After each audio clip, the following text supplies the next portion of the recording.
பேசிட்டு இருக்கும்போது ஒரு புள்ள மயங்கி விழுந்துறான். என்னன்னு கேக்குறாரு. சாப்பிடலவன் முதலமைச்சர் வராருன்னு சீக்கிரம் கூட்டி வந்து விட்டாங்க. சாப்பிடாம பசியோடு புள்ள நின்னா அவன் மனசுக்குள்ள எப்படி பாடம் பதியும்னு யோசிக்கிறாரு. ஐயா வெற்றி கொண்டானவர்கள் தான் சிறப்பா சொல்லுவாங்க. தெருவுல விளையாடிக்கிட்டு இருந்தோம். எப்ப படிக்க போலையா? ஐயா படிக்க போயிட்டா சோறு யாரையா போடுவா? ஒருவேளை சோறு போடுறேன் ஐயா, சாப்பிட்டு வந்து படிங்கன்னு சோறு போட்டு படிக்க வச்சாரு. அப்புறமும் விளையாடிக்கிட்டு இருந்தோம் போல. திருப்பி வந்தாரு. தெருவுல விளையாடிட்டு இருந்தோம். ஏயா இன்னும் பள்ளிக்கூடம் போலையா? ஐயா எழுதி படிக்க நோட்டு புத்தகம் இல்லையா? அது இலவசமா தரையா, வாங்க ஐயா. அப்புறமும் விளையாடிட்டு தான் இருந்தோம். பள்ளிக்கூடம் போல. ஐயா வந்தாக. ஏயா சோறு கட்டியே போட்டேன், நோட்டு புத்தகம் கட்டியே கொடுத்தேன், இன்னும் பள்ளிக்கூடம் போகாம இருக்கிறீங்களா? ஐயா போட்டுக்கிற துணிமணி இல்லையா? அதுவும் தாரையா, வாயா என்று இலவசமாக சீருடை. ஒரு தடவை ஒரு பள்ளிக்கூடத்துக்கு சீருடை வழங்குற விழா. ஒரே மாதிரி உடை கொடுக்கணும்னு நினைக்கிறாரு. படிக்கிற பிள்ளைகள் மனதில் ஏழை பணக்காரன் உயர்ந்தவன் தாழ்ந்தவன் என்ற பாகுபாடு பதிஞ்சிடக்கூடாதுன்னு நினைக்கிறாரு. அந்த விழாவுக்கு மதிப்பிற்குரிய தவத்திரு ஐயா குன்றக்குடி அடிகளார கூட்டிட்டு போறாங்க. வழியில போயிட்டே இருக்கும்போது இந்த காமராஜ் தேவையில்லாம சீருடை ஈருடன் இதெல்லாம் அவர் நினைக்கிறாரு. அவரே சொல்றாரு, நான் நினைச்சேன் அப்படின்னு. பள்ளிக்கூடத்துக்கு போற பிள்ளைகளை இறக்கி வழியில பார்த்து வண்டியை விட்டு இறங்கி எங்க என்ன அப்படின்னு கேக்குறாரு. ஒரே மாதிரி சீருடை. அந்த ஒரு பையன் திணிண்டு பையன் கேக்குறான், ஏயா அப்படி சீருடை போட்டிருக்கீங்களே என்ன அப்படின்னு. ஐயா இதுல கள்ள மாணவன், பள்ள மாணவன், பறையர் மாணவன், நாடார் மாணவன், செட்டியார் மாணவன் உங்களுக்கு தெரியுதா? தெரியலன்றாரு. இதுக்கு தாயா எங்க ஐயா காமராஜ் ஒரே மாதிரி உடைய கொடுத்துருக்காருன்றான். அதுவரை அந்த நிகழ்ச்சிக்கு போறதுக்கு அவருக்கு பெரிய விருப்பம் இல்ல. ஆனால் அன்னைக்கு அந்த அவர் சொல்றாரு, உளமாற நான் நெகிழ்ந்து போய் பெருமையோடு அந்த நிகழ்வில் பங்கேற்றேன். இப்படி ஒரு தலைவர் வாழ்ந்திருப்பானான்னு சொன்னா நம்பாது இன்னொரு தலைமுறை. நம்பவே நம்பாது. ஒரு நாட்டின் முதலமைச்சர் ரேஷன் அரிசி சாப்பிட்ட முதலமைச்சர் காமராஜரை தவிர உலகத்துல எவனும் இருக்க மாட்டான். சோறாக்கி போட்ட வைரவன் மூக்கு கிட்ட கொண்டு போக முடியாத போய் ஒரே நாத்தமா இருக்கும். ஆனா ஐயா முகஞ்சொலிக்காம சாப்பிடுவாரு. இதை சாப்பிடுறீங்களா ஐயா? சனம் இதைத்தானே சாப்பிடுது, அதான் நம்மளும் சாப்பிடணும். அதிகபட்ச அசைவமே அவர் வாழ்க்கையில முட்டை தான். அதுக்கு வார ஒரு முட்டை ஞாயிற்றுக்கிழமை. யாராவது நண்பர் வந்து ஒரு முட்டையை சாப்பிட்டாருன்னா 2 முட்டை ஆயிடுச்சுன்னா அடுத்த வாரம் முட்டை இல்ல. இப்படி யாராவது முதலமைச்சர் வாழ்ந்திருப்பாரான்னு நீங்க கற்பனை செய்ய முடியாது. பதவிக்காக அலைகிற பல பரதேசிகளை பார்க்கிறோம். இருந்த பதவியை, வகித்த பதவியை வேண்டாம் என்று துறந்தவன் இந்திய துணைக்கண்டத்திலே பெருந்தலைவர் காமராஜ் மட்டும்தான். பெருந்தலைவர் ஆட்சியில இப்படி எல்லாம் தனியார் மயமா இருந்துச்சா? கோவையில இருந்து ஒரு 4 பேர் ஐயாவை பார்க்க வர்றாங்க. என்னன்னு கேக்குறாங்க. மருத்துவ கல்லூரி கட்டலான்னு இருக்கோம், நாங்க 20 லட்சம் ரூபாய் போடுறோம் 4 பேரும் சேர்ந்து. அரசு ஒரு 80 லட்சம் ரூபாய் கொடுத்ததுன்னா நாங்க மருத்துவ கல்லூரி கட்டிடுவோம் அப்படின்னு. இப்ப கல்லூரிய கட்டி வியாபாரம் பார்க்கலான்னு முடிவு பண்ணிட்டிய. எப்படி கேட்கிறாரு பாருங்க வியாபாரம். இதுக்கு எதுக்கு இவ்வளவு தூரம் வந்திய? ஒரு கடிதத்தை எழுதி போட்டிருந்தா நானும் முடியாதுன்னு ஒரு பதில் கடிதம் எழுதி போட்டு வேற வேலையை பார்த்துருப்போம்ல. கல்வி தனியார் மயமாவதை எதிர்க்கிறார் முதலமைச்சரா ஐயா. ஒரு பிள்ளைய கூட்டிட்டு வர்றாரு அவங்க அப்பன். முதலமைச்சருக்கு மத்த அமைச்சர்களுக்கு எல்லாம் 5 சீட் இருக்கான், முதலமைச்சருக்கு கூட இருக்கும். அதனால உங்களை பார்த்து பிள்ளைக்கு ஒரு சீட் வாங்கிட்டு போலாம்னு வந்தோம் அப்படின்னு. அப்படியா? எனக்கு தெரியாம போச்சே. அப்படியா? எனக்கு இருக்காமா? அப்படி இருந்தா பண்ணி விட்டுருவோம். சரி.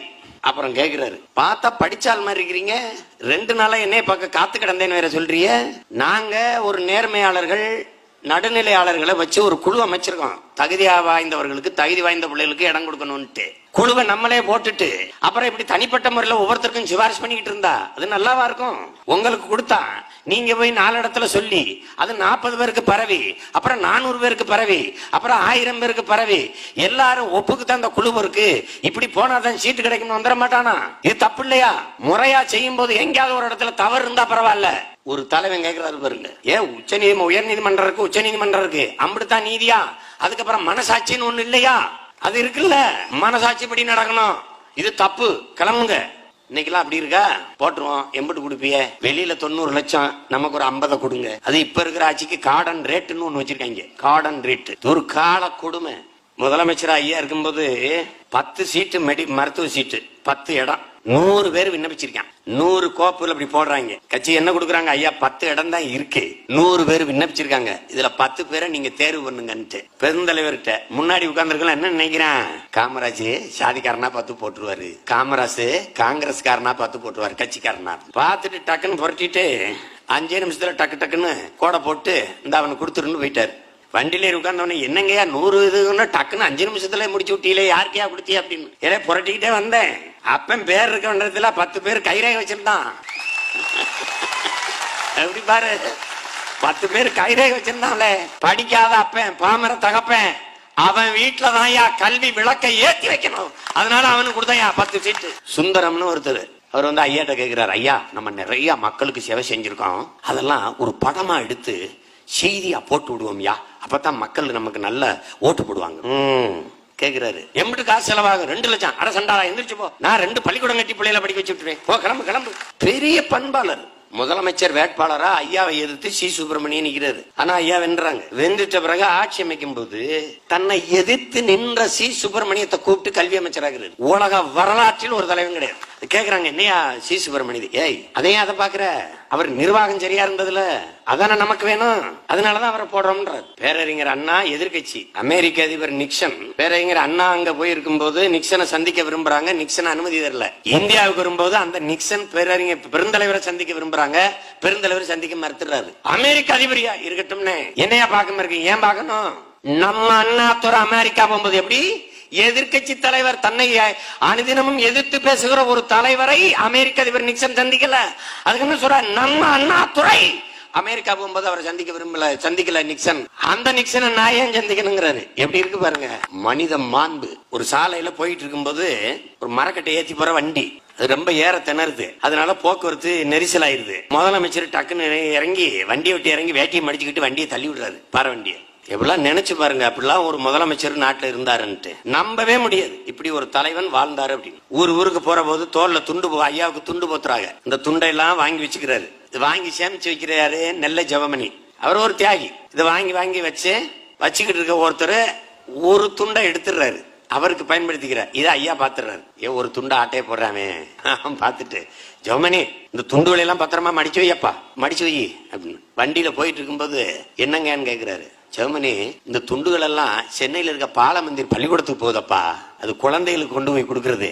ஐயா கூட்டத்துக்கு போயிட்டா துண்டுகளை கொண்டு வருவாருன்னு அதுலதான் அந்த பிள்ளைய சட்டை தச்சுக்கிறது. அதனால அதுல கை வைக்காத, உனக்கு துண்டு வேணா சொல்லு, நான் வாங்கி தரேன், அதை பயன்படுத்தி அந்த துண்டை எடுத்துக்கிறாரு. தோல்ல தனக்கு போட்ட துண்டை வச்சு மக்களுக்கு தொண்டு செய்த ஒரு தலைவன் உண்டென்றால் அது பெருந்தலைவர் காமராஜ் தான். அந்த முக்கியத்தவர் அப்ப சட்டமன்ற உறுப்பினர். அப்ப மண்ணாங்கட்டின்னு ஒருத்தர் இந்த சட்டமன்ற உறுப்பினர்களுக்கு வேலை செய்யற ஒரு பியூன், அரசு நியமிச்சவர் தான், அரசு வேலையால்.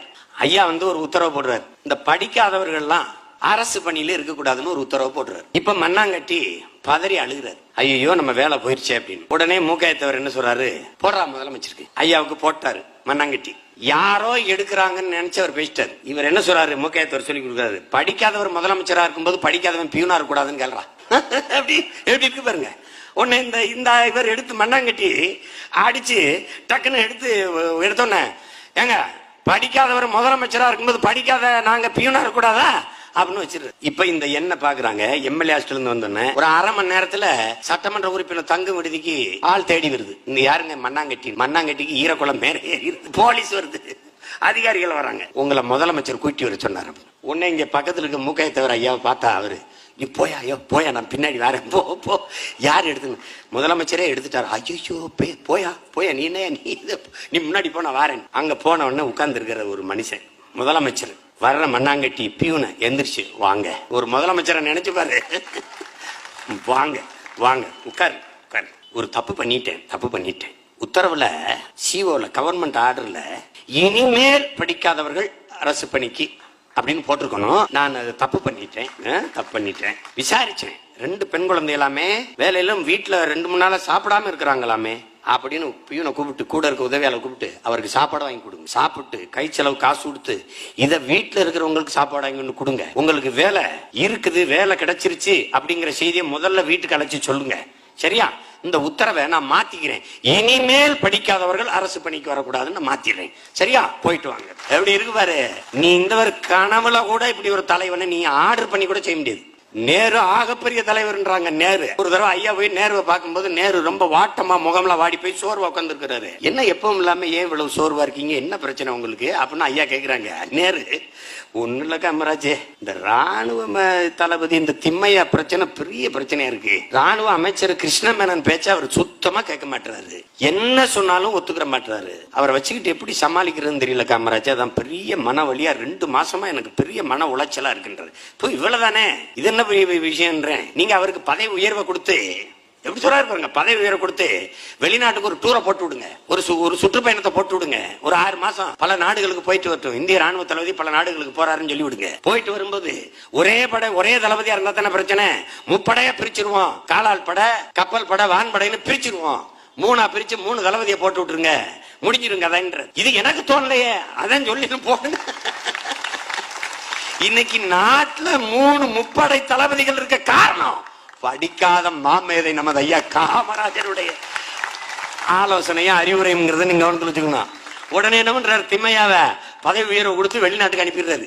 அவர் வெளிநாடு போய் சுத்தி கித்திட்டு வர்றாரு. வரும்போது 3 பிரிச்சு விட்டுறாரு. இந்த 3 படையில ஒரு 3 படைக்கும் தளபதியா இருந்த ஒருத்தன் 3 படையில ஒரு படைக்கு தளபதியா இருக்கிறதாருன்னு அவரே பதவி விலகி வெளியில போயிடுறாரு.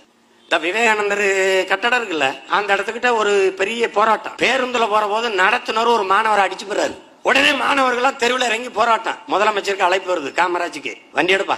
போராடுற இடத்துக்கு வண்டி எடுத்துக்கிட்டு, அப்ப என்ன பிரச்சனை, ஐயா இவர் எங்களை அடிச்சு விட்டாருயா, இவரை பணி உடனே டிஸ்மிஸ் பண்ணுங்கயா. டிஸ்மிஸ் போயா, உடனே அந்த இடத்துல உனக்கு பதவி இல்ல, போ போ வழியில போ.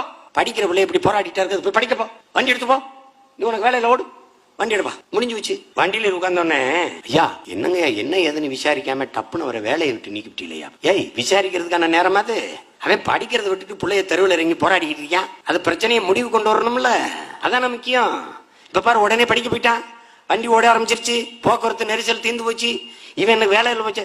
அவனை ஒரு 3 நாள் விட்டு என்ன வந்து பார்க்க சொல்லு. 3 நாள் விழிச்சு விட்டவொடனே ஐயா போய் தலைமைச் செயலகத்தில் அவர் பாக்குறாரு. உனக்கு அறிவில்ல, படிச்சிருக்கீல்ல, படிக்க போற பிள்ளை முன்ன பண்ணதான் இருப்பான், சின்ன பிள்ளை, அவனை போய் கை நீட்டுறதா என் மடையனா நீ?